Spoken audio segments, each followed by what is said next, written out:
Hello everyone, I hope आप सभी लोग बहुत अच्छे होंगे। लास्ट के 2-3 वीक से जब से अर्निंग सीजन्स आया है, हमने बहुत सारी प्रिसिजन इंजीनियरिंग की कंपनीज देख ली हैं जो दो दो गुनी हो चुकी हैं, 3 गुनी हो चुकी हैं। हमने फार्मा की कंपनीज देख ली हैं जो बहुत अच्छा परफॉर्म कर रही हैं। केमिकल स्पेस भी बहुत अच्छा परफॉर्म कर रहा है। इवन क्यूएसआर स्पेस, जो कि बिल्कुल डेड था 2-3 सालों से, उसने भी अच्छा परफॉर्म करना शुरू कर दिया है। और उसका जो लीडर है वो है आपका Barbeque Nations, United Food Brands. Then आप सफायर फूड्स ले लो, जुबिलेंट फूड वर्क्स ले लो। देन और कोई सी भी फार्मा कंपनी ले लो, दिव्यानी इंटरनेशनल ले लो, सभी अच्छा परफॉर्म कर रहे हैं। अब इसी के साथ साथ हमें एक मार्कर्स मिलते हैं कि हो सकता है कि स्मॉल कैप और मिड कैप की जो रैलीज आ रही हैं वो हमें एक इनिशियल सिग्नल देती हैं बुल रन का। और मुझे भी ऐसा लग रहा था कि 1-2-3 महीनों से कि स्मॉल कैप्स बहुत अंडर वैल्यूड हो चुके हैं और एक अच्छा क्लियर सिग्नल आने वाला होगा, या 1-2 महीने में हमें मिलेगा इन टर्म्स ऑफ एक बड़ी रैली। तो 50-60% की रैली हम लोग ऑलरेडी इंजॉय कर चुके हैं लास्ट के 3 महीनों में। अभी क्या है ना कि स्टॉक मार्केट में आपको पिक एंड चूज करना है कुछ वैसी इंडस्ट्रीज में जहाँ पे अभी भी ग्रोथ आनी बाकी है, और आप वो बॉटम्स अप अप्रोच यूज करोगे ना तो आपको मिल जाएंगी। तो आज जो कंपनी मैं आपके साथ डिस्कस करने जा रहा हूँ, वो एक हेल्थ केयर स्पेस में ऑपरेट करती है, लेकिन वो डिस्ट्रीब्यूशन करती है फार्मा प्रोडक्ट्स का। अब ये कंपनी जो थी ना, ये जब इनिशियली इसका आईपीओ आया था, तो जिसके आईपीओ प्रोसीड्स थे, इसने बहुत सारे एक्विजिशन करे। जब भी कोई कंपनी एक्विजिशन करती है तो वो हमेशा 100% एक्विजिशन नहीं करती, मेजॉरिटी स्टेक लेती है। अभी कभी 60% ले सकती है, 51% ले सकती है, 80% ले सकती है। तो जब वो ये लेती है ना, तो उससे क्या होता है कि उसके रेवेन्यूज में जो कंसोलिडेटेड बुक्स होती हैं उसमें उसका तो आता ही है, प्लस जो उसने एक्वायर करी है उसके भी रेवेन्यूज ऐड हो जाते हैं। तो इससे क्या होता है ना कि आपको ऐसा लगेगा कि जो रेवेन्यू है, टॉप लाइन जो है, वो अच्छा ग्रो कर रही है। बट इसमें कैविएट है कि जो आपका बॉटम लाइन है, जो पैट है, वो उसकी जो बुक्स में कंसोलिडेटेड बुक्स होती हैं उसमें जो पैट है वो टोटल ऐड नहीं होता, सिर्फ उनका शेयर ऐड होता है। तो उसमें माइनॉरिटी शेयर जो होता है, जो कंपनी ने नहीं एक्वायर किया, वो आपको उस कंपनी को वापस देना है। तो जो आप ऐसी जब भी बुक्स कंसोलिडेट होती हैं तो आपको रेवेन्यू हमेशा ज़्यादा पेस से ग्रो करते हुए दिखेगा, लेकिन पैट जो है वो उतनी पेस से ग्रो करते हुए नहीं दिखेगा। और ऐसे ही एंटेरो हेल्थ केयर के साथ हुआ, जो कंपनी मैं आज आपके साथ डिस्कस करूंगा। उसने बहुत ही एग्रेसिवली एक्विजिशन किए। तो आप देखोगे कि टॉप लाइन जो है वो अब 30-40 इवन 50% से ग्रो कर रही है, लेकिन जो बॉटम लाइन है ना, पैट और इवन ईपीएस जो है, वो जो है ना वो बहुत 20-30% से ही ग्रो कर रहा है। और इसी वजह से क्या हुआ, एंटेरो हेल्थ केयर जब लिस्ट हुई थी तो वो अराउंड 80, अराउंड 80 के पी पे चल रही थी। वो डी रेट होते होते होते होते होते अभी 30-40 के पी के बीच में होवर कर रही है। आप देखो कि भले ही कंपनी ने ग्रोथ करी, आप इंटेरो हेल्थ केयर का देख लो, मार्जिन्स भी इंप्रूव हो रहे हैं, रेवेन्यूज भी इंप्रूव हो रहे हैं, और पैट भी अच्छे ग्रो कर रहा है, ऐसा नहीं है कि ग्रो नहीं कर रहा है। लेकिन ओवरऑल मार्केट ने उसे वैल्यूएशन नहीं दी अप अंटिल नाउ, जब तक उसका जो ईपीएस है वो भी पैट के साथ अच्छे से ग्रो कर सके। तो अब इंटेरियो हेल्थ केयर जो है एक इन्फ्लेक्शन पॉइंट पे है, जहाँ पे इसने मोस्टली जो एक्विजिशन जो किए हैं ना, उसने उसका अब फ्रूशन होना शुरू हो गया है इन टर्म्स ऑफ ईपीएस। वो देखेंगे हम आगे कैसे। एंटेरो हेल्थ केयर एक डिस्ट्रीब्यूटर है। अब ये डिस्ट्रीब्यूटर बैठता कहाँ पे, एक फार्मा कंपनीज होती हैं जो जेनरिक फार्मा बनाती हैं, जो स्पेशलिटी फार्मा बनाती हैं। वो सारी कंपनी जो है अपनी दवाइयाँ बना के बनाती हैं।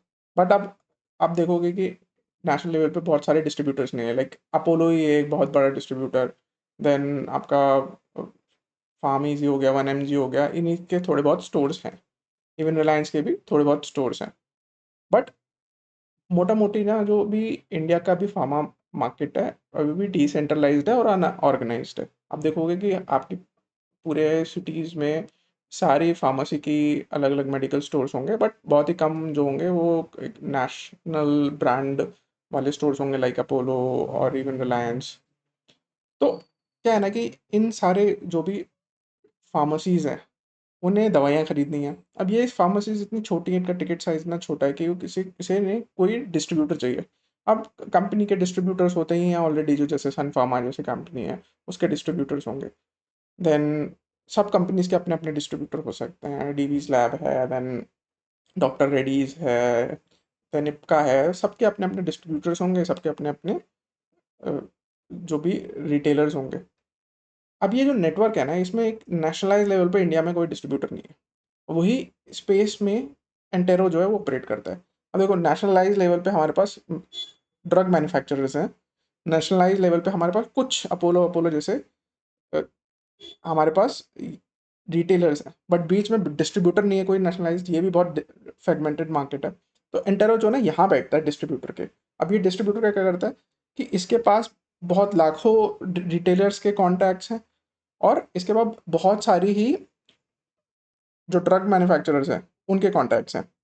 तो अब इसका काम है इन्हें इनसे मीट कराना और इन्हें इनसे मीट कराना।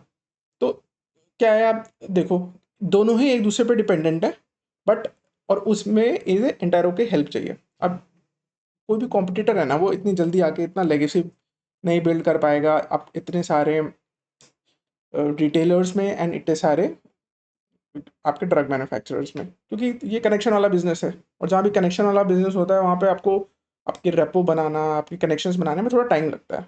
तो इंटेरो ने अपने 7-8 साल में ये काम जो है बहुत अच्छे स्केल पे लेके गया है। हम लोग डिस्कस करेंगे आगे कि कितने नंबर्स पे पहुंच चुका है ये, लेकिन मोटा मोटा इंटेरो का धंधा जो है वो एक डिस्ट्रीब्यूटर का है, नेशनलाइज्ड डिस्ट्रीब्यूटर का। अब सिंस ये डिस्ट्रीब्यूटर है तो इसके मार्जिन भी वैसे ही होंगे, तो इसका ग्रॉस मार्जिन अराउंड 10 से 12% रहते हैं, एबिटा मार्जिन अराउंड 4 से 5% रहते हैं, कम मार्जिन रहते हैं। लेकिन आपका बिजनेस जो है ना, अभी इसके पास यही मोट है कि कोई और एंटेरो जैसा नेशनलाइज लेवल पर डिस्ट्रीब्यूटर नहीं है। So before we go ahead, these are mandatory disclosures. Please take a moment to review these. First two are important. First says that I am a SEBI registered research analyst, and second, Entero Healthcare is not in my personal portfolio.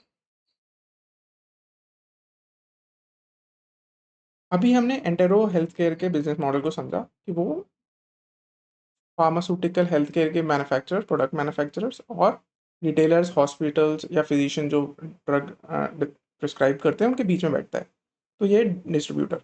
अब इसके बीच में एक और आता है, carrying and forwarding agents. इसमें क्या होता है कि बहुत सारे ड्रग मैन्युफैक्चरर्स होते हैं, ड्रग प्रोड्यूस कर लिया, फॉर्मुलेशंस प्रोड कर लिए, पैकिंग करके रख दिया। अब वो अपने स्टोरेज में तो रखते नहीं है, तो वो क्या करते हैं, कैरिंग एंड फॉरवर्डिंग एजेंट्स बनाते हैं। ये CNF आप देखोगे बहुत सारे FMCG प्रोडक्ट्स में भी होते हैं और हेल्थ केयर में भी होते हैं, तो वो जाके वहाँ पे स्टोर कर लेते हैं। In carrying and forwarding agents का जो मार्जिन रहता है ना, वो अराउंड 2 to 4% रहता है। अब देखो जो कंपनीज बनाती हैं वो अपना ग्रॉस मार्जिन लेके चलती हैं कितना, 40 से 60% के बीच में। और कितनी कंपनीज हैं इंडिया में, लगभग 3,000, और मैन्युफैक्चरिंग यूनिट्स हैं 10,000। और कैरिंग फॉरवर्ड एजेंट भी ज़्यादा नहीं है, 3 से 5 हज़ार हैं, इनका भी 2 से 4% रहता है। बट अब आते हैं मेन डिस्ट्रीब्यूटर्स में। डिस्ट्रीब्यूटर्स भी ना फ्रेगमेंटेड है। आप देखो 65,000 डिस्ट्रीब्यूटर्स हैं इंडिया में, और कोई भी ऐसा बहुत नेशनलाइज लेवल पर डिस्ट्रीब्यूटर नहीं है। नेशनलाइज लेवल पर डिस्ट्रीब्यूटर होने से फ़ायदा क्या होता है, एक तो आपकी सप्लाई चेन को आप पे आपका कंट्रोल है, बहुत सारी दवाइयों को स्टोरेज चाहिए, ठंडा स्टोरेज चाहिए वो। सेकंड, आपके सारी जो है कनेक्शंस होना चाहिए, ऊपर भी होना चाहिए और नीचे भी होना चाहिए। और आपके पास इन्वेंट्री मैनेज करने के लिए प्रॉपर टूल्स, प्रोप्राइटरी सॉफ्टवेयर्स, और ऑर्डर मैनेजमेंट के लिए, ऑर्डर लेने के लिए ऑर्डर। तो ये सारे आपके बीट प्लानिंग वगैरह, ये सब आपका जो भी आप SAP यूज़ करते हैं, या फिर आप जो भी ऑर्डर मैनेजमेंट के लिए, इन्वेंटरी मैनेजमेंट के लिए यूज़ करते हैं, वो सारे सॉफ्टवेयर इन प्लेस होने चाहिए। वही जो है ना, वो इंटेरो को एडवांटेजेस पोजीशन पे लाता है as compared to unorganised distributor, क्योंकि वो अपना एक्सेल पे बैठ के चला रहा होगा। यहाँ पे इनके पास पर्टिकुलर सॉफ्टवेयर है, इन्हें पता है कि एक रिटेलर के पास शायद ये इन्वेंट्री कम हो सकती है, तो वो ऑटोमेटिकली जाके अपना बंदा भेज देंगे उनसे ऑर्डर लेने के लिए, या फिर फ़ोन पे ऑर्डर ले लेंगे। तो क्या है कि आप सिस्टमैटिक ऑर्गेनाइज वे में काम करोगे तो आपको हमेशा एज मिलता है अगेंस्ट और अनऑर्गेनाइज प्लेयर। तो ये 65,000 है इंडिया में, और इनका भी ग्रॉस मार्जिन 8 से 15% के बीच में रहता है। सिंस इंटेरो का अच्छा है तो इंटेरो का अराउंड 11-12% है। अब ये क्या है कि इंडिया में लगभग 9 लाख रिटेल आउटलेट्स हैं। अब वो रिटेल आउटलेट्स हॉस्पिटल भी हो सकता है, कोई फार्मेसी जो मेडिकल स्टोर चला रहा है वो भी हो सकता है, और कोई फिजिशियन अपना पर्टिकुलर चला रहा है अपने दुकान के बगल में उसने एक फार्मेसी खोल रखी है तो वो भी हो सकता है। तो उनका भी अराउंड 20 से 25% वहाँ होता है, हॉस्पिटल में 30 से 40% होता है। समझने का यही यहाँ पे यही है कि इनके टिपिकल मार्जिन 8 से 15% होते हैं, इंटेरो के अराउंड 12% है। अभी थोड़ा ग्रैनुलर लेवल पे देखते हैं कि हेल्थ केयर प्रोडक्ट डिस्ट्रीब्यूशन का मार्केट कैसा है। अराउंड $33 बिलियन का मार्केट था FY23 में। वो हल्के हल्के बढ़ रहा है, FY28 तक बता रहे हैं 10 to 11% हो जाएगा। तो कोई भी इंडस्ट्री अगर डबल डिजिट्स में ग्रो कर रही है तो it's a very good marker. Then India में जो ला नेशनल लेवल पे या लार्ज डिस्ट्रीब्यूटर है ना, वो भी 8 to 10% ही है। इसमें आता कौन सा है? अपोलो, देन आपका फार्मीजी, देन 1mg, देन रिलायंस के कुछ रिटेल आउटलेट्स। तो यहाँ से नेशनल लेवल का जो मार्केट शेयर है ना, वो देखो कितना सिग्निफिकेंटली ग्रो कर रहा है, 25 to 30%। तो वो बता रहे हैं FY28 में 20 to 30% नेशनल लेवल के आपके रिटेलर्स हो जाएंगे। और करंटली अभी कैसे सेट करता है पूरा मार्केट? देखो आप अराउंड 70 to 75% जो आपके लोकल फार्मेसी हैं या फिर मेडिकल स्टोर्स हैं वो करते हैं।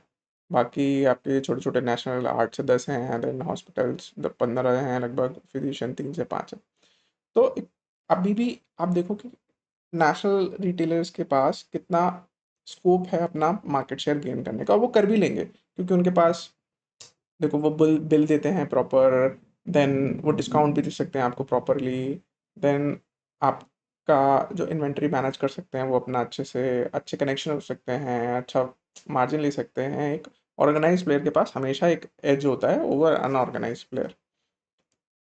तो जैसे जैसे ये नेशनलाइज लेवल के प्लेयर्स बनेंगे, ये क्या है ना, ये इंटेरो से ही अपना डिस्ट्रीब्यूशन फुलफिल कराते हैं। तो अगर इनका मार्केट शेयर बढ़ेगा तो ऑटोमेटिकली इंटेरो का मार्केट शेयर बढ़ेगा। लास्ट स्लाइड पे हमने समझा था कि टोटल फार्मा डिस्ट्रीब्यूशन का मार्केट कितना है रिटेलर लेवल पे। अभी हम देखते हैं डिस्ट्रीब्यूशन लेवल पे कैसा है। डिस्ट्रीब्यूशन लेवल पे ना, कोई भी आप बड़ा कंट्री उठा लो जो डेवलप्ड है, उसमें सभी नेशनलाइज्ड रिटेलर्स के पास मार्केट शेयर है। लाइक यूएस में टॉप 3 के पास 90 to 95% शेयर है नेशनलाइज्ड डिस्ट्रीब्यूटर के। देन चाइना में अराउंड 40 to 45% है, जर्मनी में 95 to 97% है। बस इंडिया ही एक ऐसी कंट्री है जहाँ पे 8-10% अभी नेशनलाइज्ड डिस्ट्रीब्यूटर है। अब नेशनलाइज्ड डिस्ट्रीब्यूटर में आ कौन रहा है? Entero health care. तो इनके पास बहुत स्कोप है आगे चल के अपना मार्केट शेयर बढ़ाने का। तो यहाँ से, और प्री आप देखो, प्री 2015 में तो सिर्फ 3 से 5% था, अब 5 सालों में 8 से 10% पे पहुंचा है। तो आप देखो कि एंटेरो जैसे जैसे अपना नंबर ऑफ आउटलेट्स या रिटेलर्स पे रीच बढ़ाएगा, ऑटोमेटिकली उसका मार्केट शेयर बढ़ता रहेगा। क्योंकि किसी को भी, किसी रिटेलर को एंटेरो, मतलब वो डायरेक्टली डिस्ट्रीब्यूटर से या कैरिंग एंड फॉरवर्डिंग से नहीं ले सकता। तो एक उसे नेशनलाइज्ड डिस्ट्रीब्यूटर से एक्सेस मिल जाता है वो सारी कंपनीज के मटेरियल खरीदने का। मे बी उसका डिस्ट्रीब्यूटर जिससे वो अभी करंटली ले रहा होगा, जो नेशनलाइज नहीं है, अनऑर्गेनाइज्ड है, वो उसे सारे प्रोडक्ट पोर्टफोलियो नहीं दे पा रहा होगा जितना एंटेरो दे सकता है। मेडटेक नहीं दे पा रहा होगा, मेडटेक में आपके बहुत सारे जो टेस्टिंग वो होती हैं, लाइक प्रेगनेंसी टेस्ट किट्स होती हैं, देन आपके कोई भी और टेस्टिंग किट्स होती हैं, देन जो भी आपके जो मेडिकल इक्विपमेंट्स या मेडटेक में आती है, जैसे आप शुगर टेस्ट करते हो उसके लिए जो मेडटेक लगता है, वो सब भी इंटेरो का प्रोडक्ट पोर्टफोलियो में आता है। तो इंटेरो के पास प्रोडक्ट प्रोवाइड करने के लिए बहुत सारे हैं, एक लिमिटेड डिस्ट्रीब्यूटर के पास कम है। तो रिटेलर के पास, उसके इंटेरो के पास जाने के लिए काफ़ी इंटरेस्टेड रहेगा, और एक बड़ा मैन्युफैक्चरर भी इंटेरो के पास जाने के लिए ज़्यादा इंटरेस्टेड है क्योंकि उसके पास लाखों स्टोर्स हैं सर्विस करने के लिए। इंटेरो जो है वो अपना ट्रेडिशनल डिस्ट्रीब्यूशन बिजनेस से भी अपना और बिजनेस वर्टिकल्स खोल रहा है। तो अभी तक क्या करता था, वो हेल्थ केयर प्रोडक्ट डिस्ट्रीब्यूट करता था, उसमें फार्मास्यूटिकल्स आते थे, मेडिकल डिवाइसेस आते थे, सर्जिकल कंज्यूमेबल्स आते थे, वैक्सीन्स आती थी, then over the top counter जो आपको मेडिसिन है वो भी करता था। साथ में ना अभी ये क्या कर रहा है कि डिमांड जनरेशन जो होती है सेल्स करने के लिए, वो भी कर रहा है। लाइक सेल्स एंड मार्केटिंग, अगर किसी कंपनी जो नया प्रोडक्ट लॉन्च कर रही है तो वो अपने सेल्स रिप्रेजेंटेटिव के थ्रू प्रोडक्ट प्रमोट कर रहे हैं। तो ये सेल्स एंड मार्केटिंग की सर्विसेज भी दे रहे हैं, और साथ-साथ में इन्होंने, जैसे बहुत सारी कंपनीज़ करती हैं, अब अपने प्राइवेट लेबल भी निकाल दिए हैं। उन्हें पता है कि ये जेनेरिक ड्रग्स हैं और इसके प्राइवेट लेबल चल सकते हैं, तो वो ये भी कर रही है। एंटेरो जो है वो अराउंड, उसके पास 80,000 लगभग रिटेल आउटलेट्स को सप्लाई करती है, और अराउंड 2400 हॉस्पिटल्स को सप्लाई करती है। तो जैसे जैसे ये नंबर्स बढ़ेंगे, वैसे वैसे इंटेरो का शेयर बढ़ेगा, और ऑटोमेटिकली उसके फिर रेवेन्यूज़ में भी रिफ्लेक्ट करेगा, क्योंकि ये कोई ऐसा बिजनेस तो है नहीं कि आपको मैन्युफैक्चर करना है खुद से। आपको एक गोडाउन लगाना है, और गोडाउन लगाना भी नहीं है, लीज पे ले लेना है, और अपना मटेरियल मंगा लेना है। तो आपको इस बिजनेस करने के लिए सबसे ज़्यादा इंपॉर्टेंट है आपकी वर्किंग कैपिटल, क्योंकि आप, क्या है कि इन्वेंट्री मैनेज करोगे, इन्वेंट्री लोगे आगे बेचने के लिए, फिर क्या है कि इसमें पेबल्स और रिसीवेबल्स का भी बहुत लंबा साइकिल रहता है। तो 20-30% की ग्रोथ करने के लिए भी ना आपको जो उसकी इन्वेंट्री रखनी है, या फिर पूरा कैश कन्वर्जन साइकिल है, वो आपको उसी हिसाब से ज़्यादा लेना पड़ेगा। हम लोग डिस्कस करेंगे कि कितना लेना पड़ेगा और कैसे चलता है ये नेक्स्ट स्लाइड्स में। अब ये कंपनी जो है ना, वो हमेशा से ही अपनी ग्रोथ जो है, कुछ तो ऑर्गेनिक लाती है, ऑर्गेनिक लगभग 10 से 15% की लाती है, और जो ये 30%, 25 to 30% की ओवरऑल ग्रोथ लाती है ना, उसमें बहुत सारा पोर्शन जो होता है वो एक्विजिशन का भी होता है। अब कंपनी बताती है कि हमने ये सब, RSM pharma, then Getwell medical care solution, ये सब जो है एक्वायर करा, और एक्वायर करने के बाद उसे ग्रो करती है। तो वो दिखा रहा है कि FY 2021-23 में ग्रोथ जो है वो डबल डिजिट्स में यहाँ पे हुई है। और उन्होंने जब से स्टार्ट किए हैं अपने ऑपरेशन 2018 में, तब से उन्होंने एग्रेसिवली एक्वायर करी हैं कंपनीज। पहले साल में 5, फिर 11, फिर 4, ऐसे ऐसे करके उन्होंने काफ़ी सारी एक्वायर करी है। अभी कंपनी जो है वो एग्रेसिवली मेड टेक एक्वायर कर रही है, मेड टेक में ज़्यादा मार्जिन मिलता है, और इस वजह से कंपनी का फोकस भी है वहाँ पे। तो देखो आपकी एफ जैसे ही इन्होंने IPO लॉन्च किया ना, तो देखो आप उसके एक्विजिशन 10 और 6, तो ये एकदम से ज़्यादा एक्विजिशन किया, ज़्यादा एक्विजिशन करोगे आप, और कम स्टेक लोगे, 51 to 60% का स्टेक लोगे, तो आपका जो पैट है, उसमें जो माइनॉरिटी इंटरेस्ट रहता है ना, वो आपको अपने पैट से रिमूव करना पड़ता है। तो इसलिए आप देखोगे रेवेन्यूज हायर पेस से ग्रो कर रहे हैं, लेकिन EPS नहीं कर रहा है, और इसी की वजह से जो है ना, मार्केट इसे थोड़ा डीवैल्यू भी किया। इसका पी जो 80 का चल रहा था, अब आके 30-40 के बीच में ओवर कर रहा है। कंपनी ने लास्ट के 5-6 सालों में देखो 30% कैगर लाया है, और वो लाया है mix of acquisitions and organic growth. Organic growth कहाँ से आती है? ऑर्गेनिक ग्रोथ आती है, देखो कस्टमर में रिटेलर जो है वो एक्वायर करें। अब FY 2023 से 2025 में अब देखो 1 लाख टच करने वाले हैं ये। हॉस्पिटल्स जो हैं वो एक्वायर किए हैं। देन जो SKUs हैं वो भी अपने बढ़ाए हैं हम, एंड जो वेयर हाउसेज हैं वो भी बढ़ाए हैं। तो ये सब जो है पार्ट है ऑर्गेनिक ग्रोथ का। और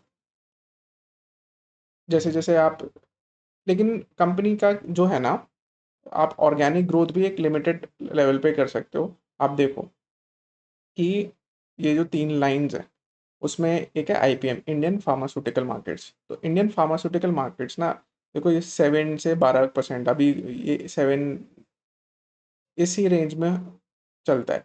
देन एंटेरो के जो ऑर्गेनिक ग्रोथ है ना, वो अब सिंस अगर फार्मास्यूटिकल मार्केट 12% से गिर रहा है, तो एंटेरो जो है वो +5-6 या फिर इसी रेंज में करता है। मतलब जितना भी फार्मास्यूटिकल मार्केट ग्रो कर रहा है, उससे थोड़ा 5% ज़्यादा। लेकिन कंपनी जो है वो 30% कैगर से ग्रो कर रही है, तो वो इसलिए कर पा रही है क्योंकि वो एक्विजिशन करती है, और इनऑर्गेनिक ग्रोथ से अपना जो डेल्टा है वो मेंटेन कर रही है। कंपनी जितना प्रॉमिस करती है, वो उससे ज़्यादा ही डिलीवर करती है। लाइक उसने FY 2026 में 30% का बोला था। अब FY 2026 में उन्होंने करा कितना है, 31%। EBITDA मार्जिन 4% बोले थे, तो इस FY 2026 में भी 4% किया। कैश फ्लो बोला था कि 100 करोड़ के रेंज में आएगा, तो 96 किया। तो मोटा मोटी कंपनी जो है, जो गाइडेंस देती है वो करती है। तो इस साल उसने क्या गाइडेंस दिया है? इस साल उसने बोला है कि हम लोग 23% का रेवेन्यू ग्रोथ करेंगे। EBITDA मार्जिन जो है वो 4 से 5% करेंगे, और ऑपरेटिंग कैश फ्लो पे ऐसा कुछ नंबर्स नहीं दिए। बट कंपनी ने बोला है कि जितना भी हमारा माइनॉरिटी शेयर था, अभी Q4 तक जो शेयर आ रहा था, जो कि 36% था, वो कम होकर 26% आ जाएगा। और जैसे ही जो माइनॉरिटी शेयर को आपको, जो माइनॉरिटी इंटरेस्ट जो होता है ना, वो आपको अगर कम देना पड़ेगा तो आपका खुद का जो शेयर होगा वो बढ़ जाएगा।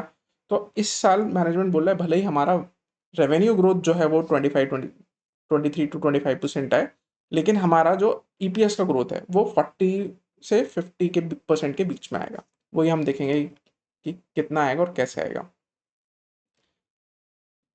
कंपनी अपनी ग्रोथ को तीन तरीके से डिवाइड करती है। एक करती है ऑर्गेनिक ग्रोथ, एक कैलेंडराइजेशन और एक न्यू एक्विजिशन। तो हम Q4 के उससे समझते हैं। ऑर्गेनिक ग्रोथ है कि Q4 में पहले जितना भी धंधा था और अभी जितना भी धंधा है उसमें ऑर्गेनिकली कितनी ग्रोथ आई है, मतलब नंबर ऑफ डिस्ट्रीब्यूटर कितने बढ़ाए मैंने, वेयर हाउसेस कितने बढ़ाए, एसक्यूज कितने बढ़ाए, उसकी वजह से जो ग्रोथ आई। देन कैलेंडराइजेशन होता है कि लास्ट क्वार्टर में मैंने कुछ एक्विजिशन किया था और उसकी वजह से अगर कोई ग्रोथ आ रही है तो वो इस वाले Q4 में रिफ्लेक्ट होगी कैलेंडराइजेशन में। और इस क्वार्टर में मैंने इसी फाइनेंशियल ईयर में पिछले क्वार्टर कुछ एक्वायर किया कोई कंपनी, और उस क्वार्टर के उस अब Q4 में उसके रेवेन्यूज आ रहे हैं तो वो आता है न्यू एक्विजिशन में। मतलब ये न्यू एक्विजिशन अभी एक दो क्वार्टर पहले एक्वायर किया, कैलेंडराइजेशन में ये पिछले साल एक्वायर किया होगा Q4 में, या पिछले साल एक्वायर किया होगा और उसकी वजह से अगर Q4 में कुछ ग्रोथ आ रही है तो ये पूरे ईयर का ऐसा लिखा हुआ है। ऑर्गेनिक ग्रोथ 13.4% है, कैलेंडराइजेशन 5.3 है और न्यू एक्विजिशन में 10.7 है। LFL जो होता है ना ऑर्गेनिक ग्रोथ में, देखो LFL ये लाइक फॉर लाइक होता है। मतलब हो सकता है ना कि कुछ ऑर्गेनिक ग्रोथ जो एक्विजिशन आई हो उसमें भी आई हो, तो वो उसे भी एलिमिनेट करके बताता है। तो ये बताता है कि 15% है, जबकि ऑर्गेनिक ग्रोथ 12% है, क्योंकि आपने जो न्यू एक्विजिशन किया उसमें अगर कोई ग्रोथ ही नहीं आई तो ऑटोमेटिकली लाइक फॉर लाइक में ऑर्गेनिक ग्रोथ ज़्यादा आएगी। अब यही कंपैरिजन कर रहा है ये इंडियन फार्मास्यूटिकल मार्केट की से, हमारे 1.7x ग्रोथ है, इनऑर्गेनिक जो है 16.4 है। तो अगर टोटल ऑर्गेनिक इनऑर्गेनिक मिला दोगे तो आपको एक मोटा मोटी मिल जाएगा कि कितना ग्रोथ आई थी, टोटल ग्रोथ। देखो आप, ऑर्गेनिक 12% है, इनऑर्गेनिक अराउंड 16% है, तो इन दोनों को मिला दोगे तो 28% के अराउंड आएगा। लास्ट स्लाइड्स में मैंने डिस्कस किया था ना कि अगर इन्हें 20-25% की ग्रोथ करनी है तो उनकी वर्किंग कैपिटल जो है वो फंसती है। तो मैंने उन्हें बताया है कि हम लोगों ने जो Q4 में जो कि चेंजेस इन वर्किंग कैपिटल है वो कैश फ्लो में पॉजिटिव हो गई है। अब इसका क्या मतलब है, पॉजिटिव कैसे हुई होगी मैं बताता हूँ। आपके रिसीवेबल्स हैं ज़्यादा कम और पेबल्स हैं ज़्यादा, तो net working capital automatically positive हो जाएगा, क्योंकि आप जितने स्ट्रांग होंगे आप वैसे ही टर्म्स डिसाइड कर सकते हो अपने रिटेलर से और अपने फैक्ट्री से। तो कंपनी ने बोला है कि देखो हम इतने स्ट्रांग हो चुके हैं कि अब एक पॉजिटिव कैश फ्लो आ सकता है हमें वर्किंग कैपिटल के थ्रू। इन्वेंट्री तो उन्हें उतनी मेंटेन करनी पड़ेगी जितना उन्हें आगे ग्रोथ करनी है। तो बेसिकली ये है, बताया कंपनी ने कि हमारा नेट प्रॉफिट बिफोर टैक्स इतना आया था, उसमें से एडजस्टमेंट करोगे तो नॉन कैश आइटम मतलब डेप्रिसिएशन होता है, ये बता रहा है कि उनके ऑपरेटिंग कैश फ्लोज कैसे आ रहे हैं, net cash from operating activities, और ये पॉजिटिव बता रहा है। तो इन्हें फ़ायदा क्या मिल रहा है, एक तो देखो आप ये जो फ़ायदा मिल रहा है प्लस ये डेप्रिसिएशन का फ़ायदा मिल रहा है, ये टैक्स बढ़ता है तो फिर अब ये माइनस हो रहा है, मतलब कैश यहाँ से जा रहा है। तो बता रहा है कि 104 करोड़ पे हम पहुंच चुके हैं आप देखो, और ये ट्रेजेक्टरी देखो। पहले कंपनी को मतलब बहुत ज़्यादा रीजनिंग देनी पड़ती थी कि नेट कैश फ्लो आपके नेगेटिव है, क्यों नेगेटिव, आप देखोगे वर्किंग कैपिटल कितनी लगती थी इन्हें, वो वर्किंग कैपिटल जो है वो कम हो गया फिर पॉजिटिव में आ गई है। तो वर्किंग कैपिटल पॉजिटिव में नहीं आ गई है, आप ये देखो चेंजेस इन वर्किंग कैपिटल होता है वो पॉजिटिव में आ गया है। पॉजिटिव में आ गया है मतलब वर्किंग कैपिटल आपको कम लग रही है, कम लग रही है दैट मीन्स आपका कैश फ्लो बढ़ रहा है। ये कंसोलिडेटेड फाइनेंशियल स्टेटमेंट है, इसमें यही देखने को मिलेगा कि आप सारे पैरामीटर्स जो है ना वो इम्प्रूव हो रहे हैं, चाहे वो इनकम इनकम स्टेटमेंट वाले जो भी पैरामीटर्स हैं, लगे रेवेन्यू 43% से ग्रो कर रहा है, ग्रॉस मार्जिन भी जो है वो भी इंप्रूव हो रहा है, तो ग्रॉस प्रॉफिट भी अच्छे से ग्रो कर रहा है, EBITDA भी अच्छे से ग्रो कर रहा है क्योंकि EBITDA मार्जिन बढ़ रहे हैं एंड पैट मार्जिन भी इंप्रूव हो रहे हैं। तो ओवरऑल हमने देखा कि मोटा मोटी कि कंपनी जो है राइट डायरेक्शन में जाती है। मार्केट, अगर कंपनी एक राइट डायरेक्शन में जा रही है ना तो मार्केट ऑटोमेटिकली उस कंपनी के स्टॉक को ज़्यादा वैल्यू करना शुरू करेगा और उस पे आप एक अपवर्ड मूव देख सकते हो। जैसे हमने अभी इनकम स्टेटमेंट के पैरामीटर्स देखे, वैसे ही बैलेंस शीट में भी देखो आप, net operating working capital days जो हैं वो भी कम होके 59 पे आ गए हैं। देन आरओसी जो है वो 18 पे चली गई है। देन आरओई भी इम्प्रूव हो रही है, आरओसी भी इम्प्रूव हो रही है। वर्किंग कैपिटल डेज जो हैं वो कम हो रहे हैं, आरओसी इम्प्रूव हो रही है, ये एनुलाइज्ड है। तो बेसिकली क्या है, इनकम स्टेटमेंट के सारे ऊपर जा रहे हैं और बैलेंस शीट के जो हैं आरओई आरओसी ऊपर जा रहे हैं और नेट वर्किंग कैपिटल नीचे आ रहे हैं। मतलब ये बेस्ट क्लास नंबर्स आप देख रहे हो बिजनेस को। ये बिजनेस का जो मैनेजमेंट है वो अच्छे से इसे कंपनी को चला रहा है और अच्छे से एक्विजिशन कर रहा है। अभी मैंने एक एक्सरसाइज करी है जिसमें मैंने कोशिश करी है रेवेन्यू प्रिडिक्ट करने की, देन पैट प्रिडिक्ट करने की। वो हम लोग इसमें समझते हैं ऑन द बेसिस ऑफ कि मैनेजमेंट ने जो गाइडेंस दी है। मैनेजमेंट ने गाइडेंस दी है अराउंड 23% रेवेन्यू जो है वो इंक्रीज होगा। अगर लास्ट ईयर 6,591 था तो इस साल 23% पे 8,107 आना चाहिए। मैनेजमेंट ने बोला है कि इसमें ऑर्गेनिकली अराउंड 15% होगा, इनऑर्गेनिक 11% होगा। अब देखो ये टोटल लोग के तो 26 आ रहा है, तो ये ऑर्गेनिक एलएफएल है। ऑर्गेनिक अगर नॉर्मल होता तो अराउंड 23% के पे आता। देन जो एबिटा है, मैनेजमेंट ने बोला है कि वो पिछले साल जो मार्जिन थे 4%, अब वो बढ़ के 5% हो जाएंगे। तो 5% मार्जिन आप इसका निकालोगे तो 405 करोड़ आता है। अभी जो पैट आ रहा है ना इसमें, वो अराउंड 200 to 225 आ रहा है as compared to last year जो 146 था। अब इसमें समझने का क्या है, वो है कि इसमें पहले जो जो माइनॉरिटी इंटरेस्ट था वो अराउंड 38% ऑफ द पैट था Q4 तक। तो ओवरऑल इनका अराउंड जितना भी पैट था उस पे ये माइनॉरिटी इंटरेस्ट बहुत दे रहे थे। अभी क्या है ना, मैनेजमेंट ने बोला है कि हमारा माइनॉरिटी इंटरेस्ट कम होके अराउंड अराउंड 26% के अराउंड आ जाएगा। 26% के अराउंड आएगा ना, तो वो माइनॉरिटी इंटरेस्ट आप माइनस कर दोगे तो अराउंड 200 से 225 का पैट की रेंज मिलती है, जो कि 40 to 50% हायर है लास्ट ईयर के। और अगर लास्ट ईयर की ग्रोथ देखोगे पैट की तो वो थोड़ी सी कम थी। और मैनेजमेंट ने बोला कि एबिटा टू ओसीएफ जो होगा अराउंड 50% होगा, आरओसी 20% के ऊपर होगा। तो इससे हमें ये पता लगा कि भले ही रेवेन्यू ग्रोथ जो है वो 23% की आ रही है, पैट की ग्रोथ जो है ना वो 40 to 55% के बीच में आएगी।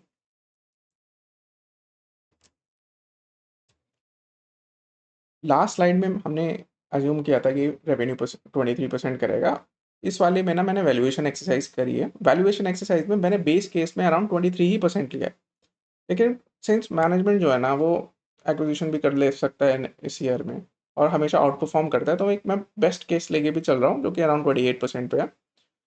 तो उसमें ये आप ग्रोथ रेट्स इन एम मार्च के वाले से मल्टीप्लाई कर लोगे तो आपको रेवेन्यूज मिल जाएंगे। एबिटा जो मैंने लिया है 5% पे ही लिया है। मैनेजमेंट ने बोला था कि हमारी अदर इनकम कम हो जाएगी क्योंकि आईपीओ प्रोसीड हमने एक्विजिशन में यूज़ कर लिए। तो आईपीओ प्रोसीड जो भी दिन के पहले इन्वेस्टमेंट में थे अब उससे कम हो जाएगा, तो ये अराउंड 5 पे आएगा। एक्विजिशन करें मेडटेक में तो इनकी डेप्रिसिएशन थोड़ी बढ़ जाएगी। देन इंटरेस्ट कॉस्ट भी बढ़ थोड़ा फ्लैटिश ही रहेगा। मैनेजमेंट ने बोला कि हमारा इंटरेस्ट कॉस्ट फ्लैटिश ही रहेगा, तो उससे जो आपको, और टैक्स में भी बताया था मैनेजमेंट ने कि अराउंड 20 to 23% रहेगा। तो ओवरऑल जो पैट निकल के आता है ना बिफोर माइनॉरिटी इंटरेस्ट, वो अराउंड 232 करोड़ आता है। इस वाले केस में 245 करोड़ आता है। इसमें माइनॉरिटी इंटरेस्ट आप माइनस कर दोगे तो आपको एट्रीब्यूटल पैट मिलेगा कि कितना इस कंपनी को मिलेगा। तो आता है 172 और इधर 181।